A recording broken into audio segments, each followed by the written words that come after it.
النبی صلی اللہ علیہ وسلم من صام رمضان وفی روایت من قام رمضان وفی روایت من قام لیلۃ القدر ایمانا و احتسابا غفر له ما تقدم من ذنبی، کہ جو شخص رمضان المبارک کا روزہ رکھا، اور ایک روایت کے اندر آتا ہے کہ رمضان مبارک کے اندر قیام کیا، اور ایک روایت کے اندر آتا ہے لیلۃ القدر کے اندر قیام کیا، تو ایمان کی حالت کے اندر اور ثواب کی امید کرتے ہوئے، تو اللہ تعالیٰ ایسے شخص کے پچھلے سارے گناہوں کو جو ہے معاف فرما دیتے ہیں۔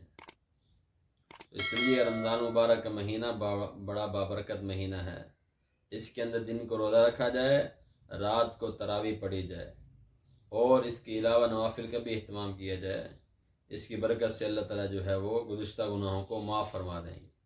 اور اگر ایسا خوش قسمت انسان ہے جس کے گزشتہ گناہ نہیں ہیں، تو اللہ تعالیٰ جو ہے اس کی وجہ سے اس کے درجات کو جو ہے وہ بلند فرما دیں گے۔ السلام علیکم۔